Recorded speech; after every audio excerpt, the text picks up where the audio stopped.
Donc on va prendre quelques instants pour méditer sur le texte de Shantideva, et notamment sur nos réactions face aux situations désagréables que nous rencontrons, ou aux personnes désagréables que nous rencontrons,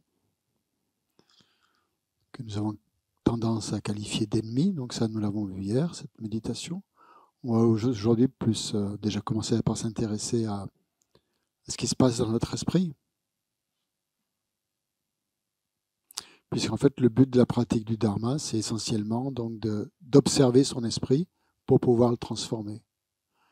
Et donc, c'est le moment privilégié pour ça, justement. C'est bien sûr la vie de tous les jours, mais après, la vie de tous les jours, on est souvent pris par les activités. Donc, et la méditation permet justement de revenir sur certaines choses et essayer de les vivre différemment pour qu'il y ait une transformation qui s'opère. Transformation profonde. Et donc sans cet exercice de la méditation, cette activité de méditation, on ne peut pas vraiment transformer son esprit. Donc c'est ce que nous allons essayer de faire là, d'utiliser ce moment pour observer notre esprit. Donc la méditation, c'est aussi donc de ne pas se mentir, hein, de regarder vraiment ce qui se passe dans notre esprit et d'inventer, d'imaginer des situations où notre esprit il est confronté à lui-même pour pouvoir justement observer ses réactions. Donc pour commencer, il faut prendre un peu de recul, un peu de distance et se mettre dans un état de neutralité, d'observateur neutre. Et pour ça, donc, on commence par se concentrer sur la respiration.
Donc, quand vous observez la respiration comme ça, donc vous ressentez qu'il y a comme une détente, un lâcher-prise qui a lieu.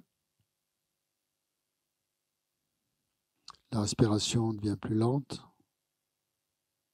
l'esprit plus vaste.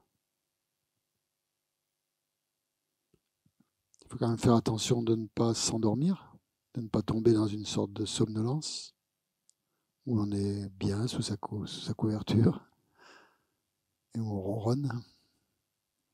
Donc le corps doit être détendu, mais l'esprit alerte.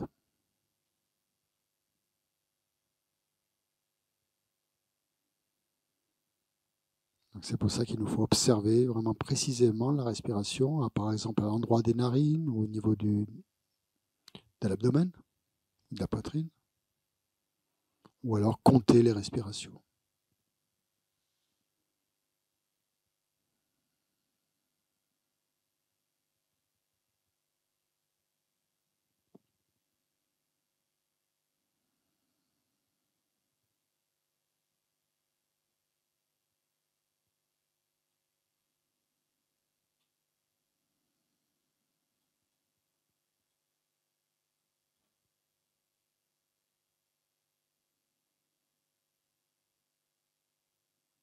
Essayez de ressentir aussi combien le va-et-vient du souffle est un mouvement apaisant qui détruit, qui détend ou qui détruit toutes vos tensions.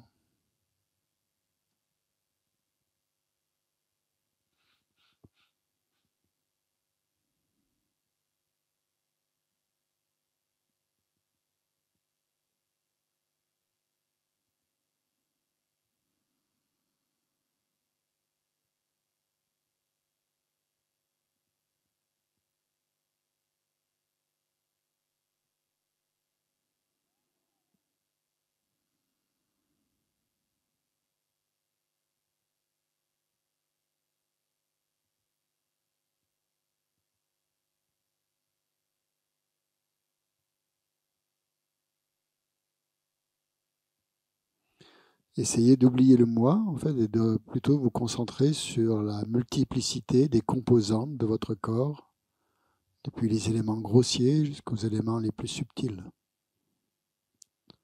Comme ça, vous pouvez parcourir votre corps de la tête aux pieds, en observant les différentes sensations,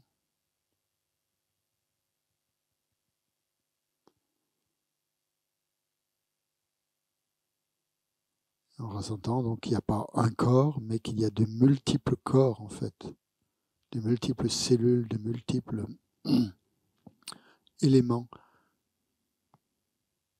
qui fonctionnent tous en même temps.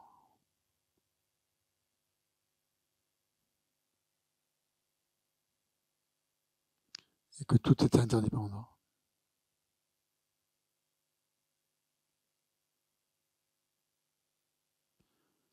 Que tout est impermanent, que tout est...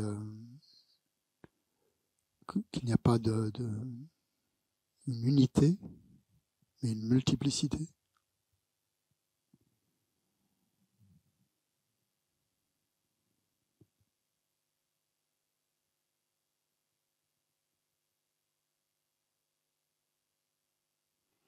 Qu'il n'y a rien d'immuable.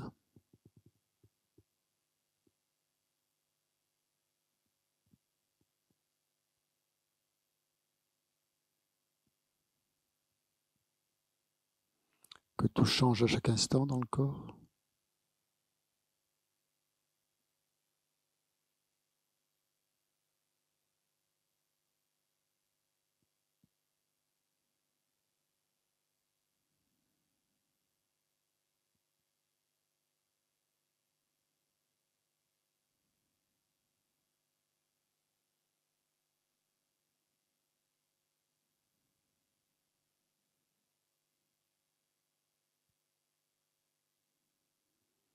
Maintenant, vous allez regarder votre esprit. Portez votre attention sur votre courant de conscience. Tous ces instants de conscience qui se succèdent les uns après les autres, qui donnent lieu à des images, à des représentations mentales, des souvenirs, des pensées, toutes sortes d'états mentaux.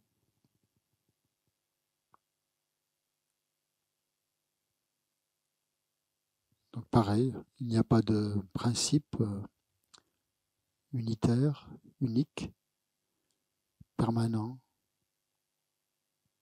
indépendant, mais tout est en constant mouvement.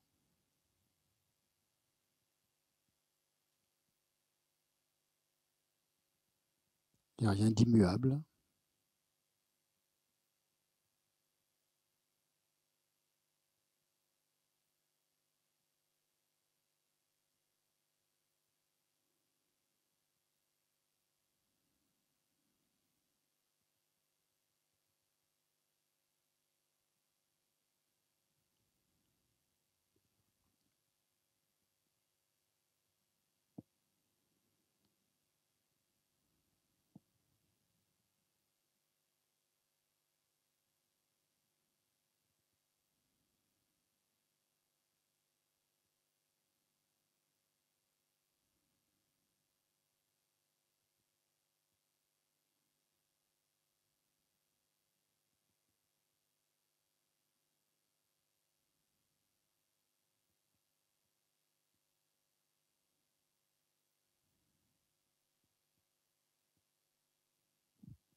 Maintenant, portez votre attention sur tous les phénomènes extérieurs qui ont lieu là où vous vous trouvez. Tout ce qui est extérieur à vous, les sons, les odeurs.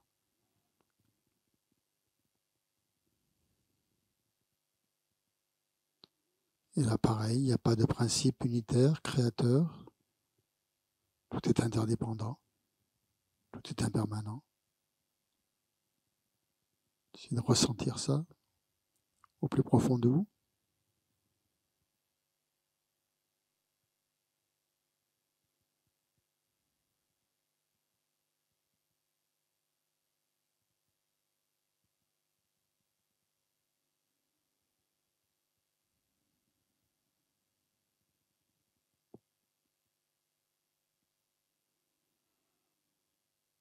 Et à chaque inspiration, imaginez que vous absorbez en vous la sagesse, la compréhension profonde de l'impermanence, de l'interdépendance de toute chose.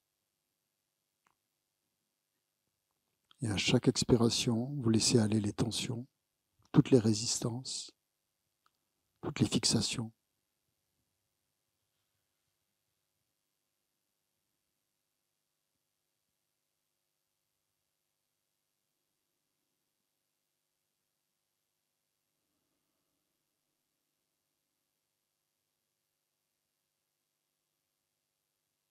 Tous les attachements.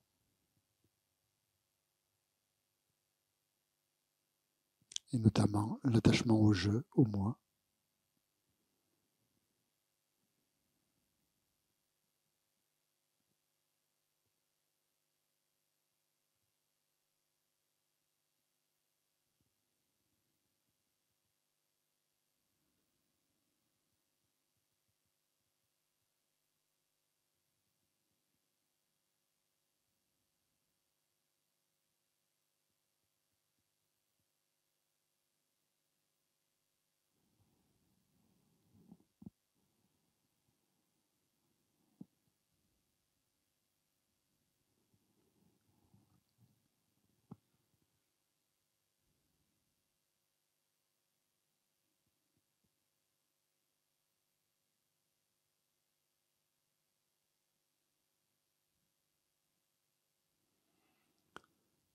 Maintenant, vous allez porter votre attention sur les épreuves ou les difficultés auxquelles vous faites face en ce moment, comme une maladie ou toute autre souffrance, tout autre problème que vous rencontrez. Ça peut être aussi des personnes ou des situations avec qui vous êtes en conflit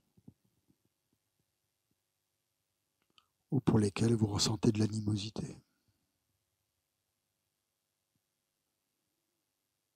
Donc essayez de revivre, ou en tout cas de faire réapparaître votre conscience, ces personnes ou ces situations qui sont source de souffrance.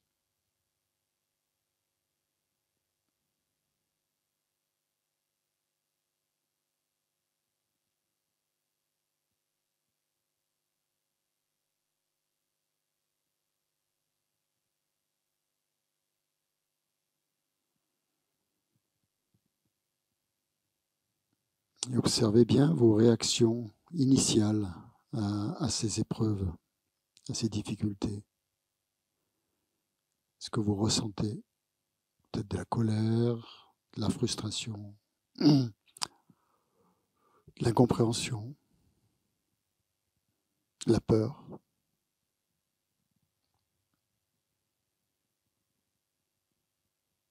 du désespoir?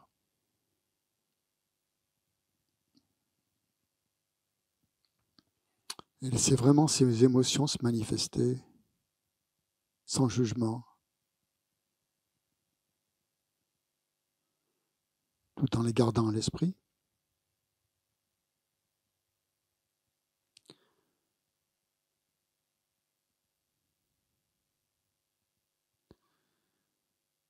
Et en même temps, essayez de garder aussi à l'esprit le fait que tout cela fait partie du flux, du flot de la vie,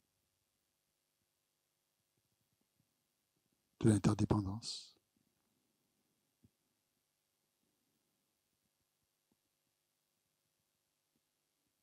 Des causes et des conditions.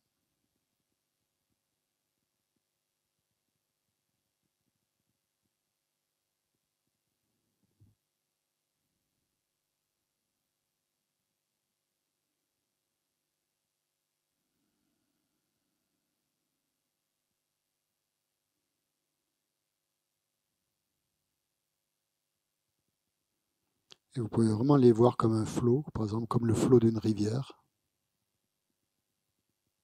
qui s'écoule avec toutes ses parties constitutives.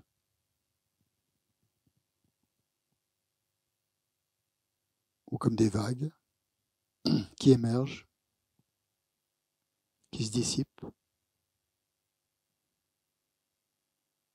sans que vous ayez le contrôle sur un contrôle total sur elle, mais juste que ces événements se produisent du fait des causes et des conditions, du fait qu'ils dépendent de parties,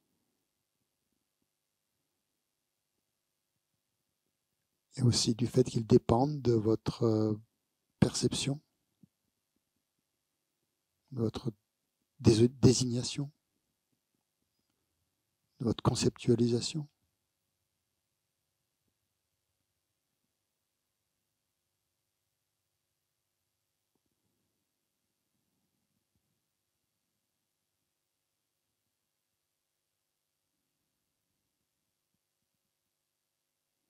Donc revenez sur la personne ou sur la situation défavorable, et regardez comment elle dépend de causes et de conditions, combien elle dépend de parties et combien elle dépend de votre perception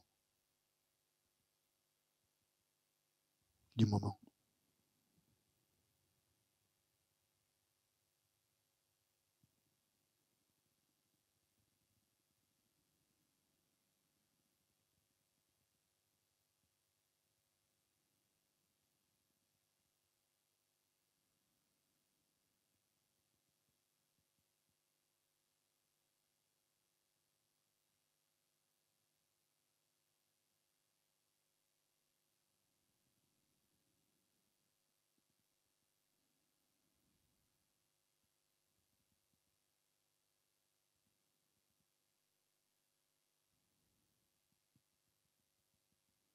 Et c'est vraiment de ressentir qu'il n'y a pas de moi, qu'il n'y a pas d'identité de la personne ou de soi ou de l'autre, qu'il n'y a pas d'identité fixe et immuable,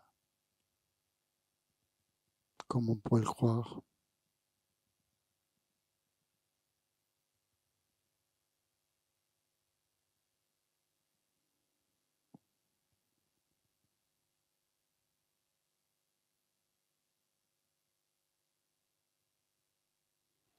Et que ce qui vous apparaît n'est pas forcément la réalité. C'est pas forcément comme ça que les choses existent. C'est juste votre interprétation.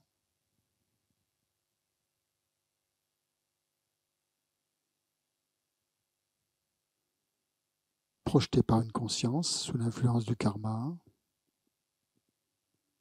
de l'adhésion à un jeu et à la réalité intrinsèque des phénomènes.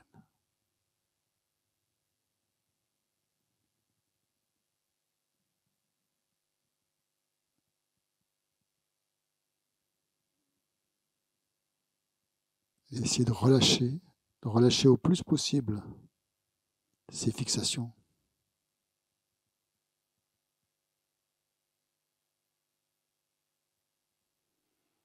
Imaginez que vous vous détachez progressivement de ces réactions émotionnelles, égotiques.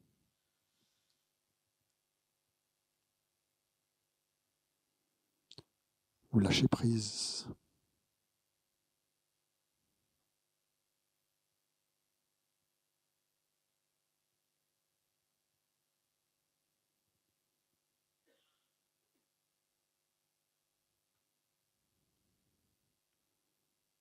Et essayez de vous visualiser comme un observateur calme, bienfaisant, bienveillant,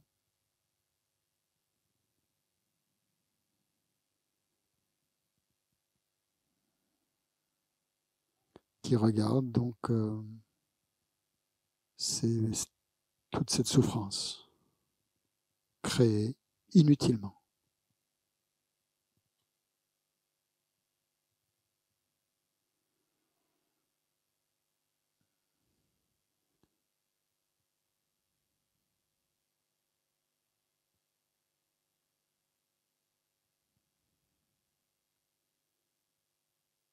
Et aussitôt, vous la voyez partir, vous la voyez se dissiper, quitter votre champ de conscience.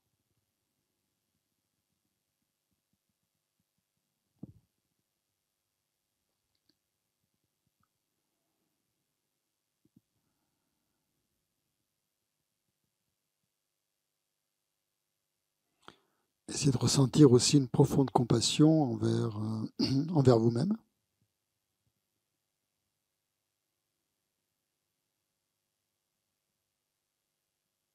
envers la situation, envers tous les êtres qui en font partie, vous y compris.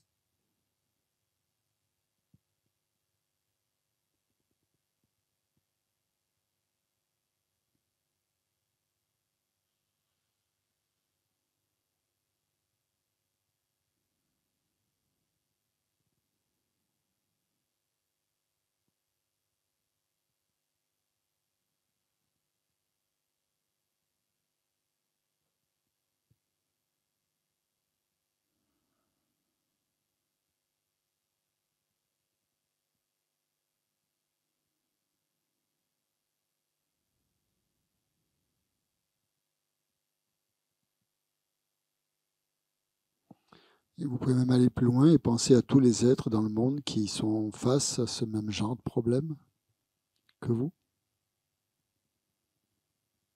Et souhaitez exactement, aussi comme pour vous, qu'ils en soient libérés, que ce problème s'efface, puisqu'il n'existe pas intrinsèquement.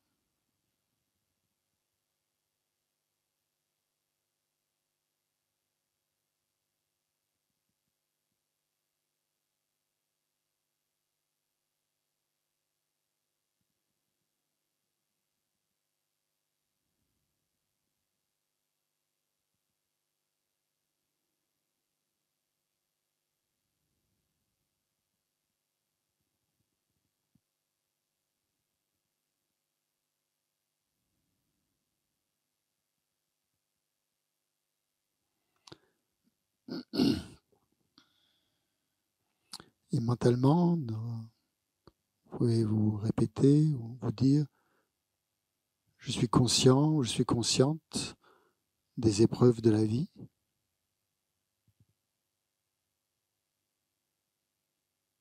Et je choisis de ne pas me laisser emporter par la colère,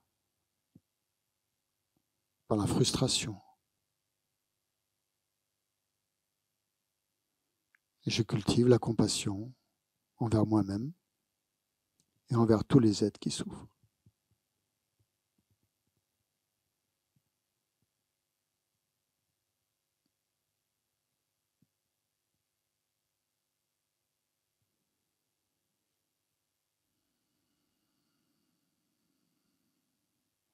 Essayez de laisser ces phrases résonner en vous, dans votre conscient, dans votre inconscient, dans votre subconscient, je sais pas, en les accompagnant de respirations profondes.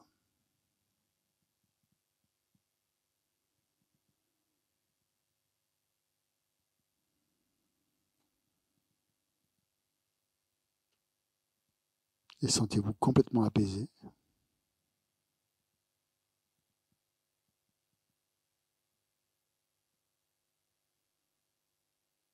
L'esprit calme et heureux, comme nous le demande Geshe-la.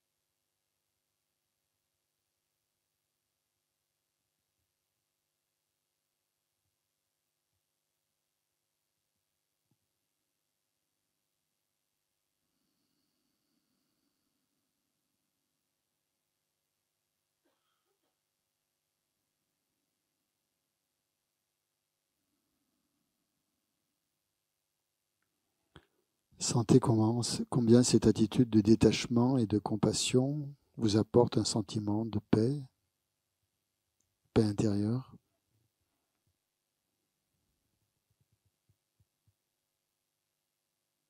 de résilience.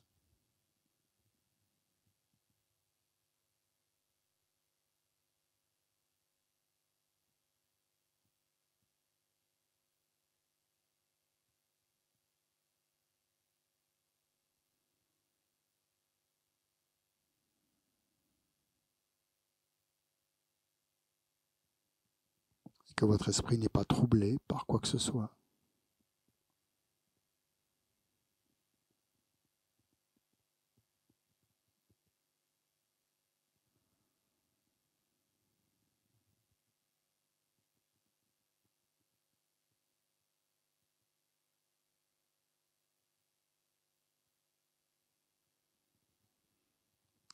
Parce que personne n'a l'intention de vous nuire.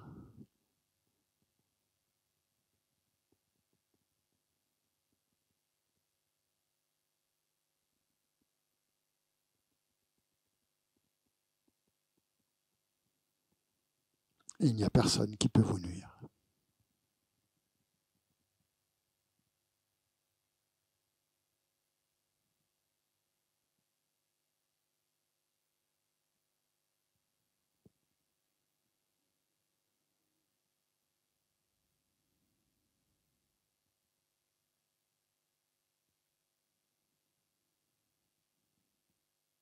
Donc ressentez cette paix, cette compassion s'installer en vous,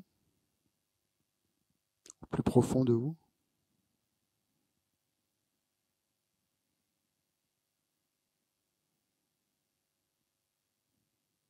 Et lorsque vous êtes prêt, vous pouvez ouvrir doucement les yeux, ramener en vous cette attitude de sagesse, cette bienveillance dans votre quotidien.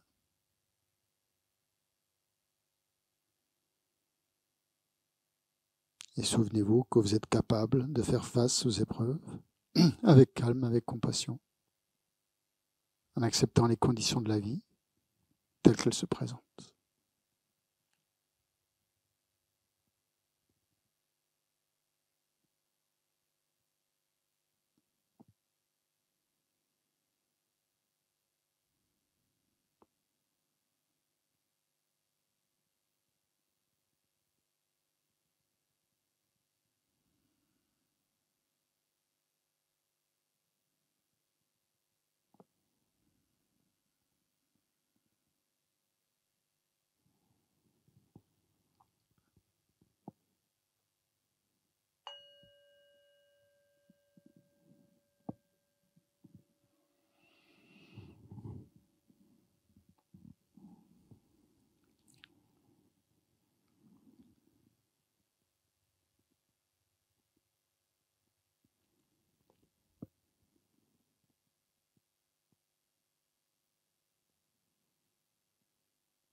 C'est quoi la colère déjà? La définition, ça n'existe pas.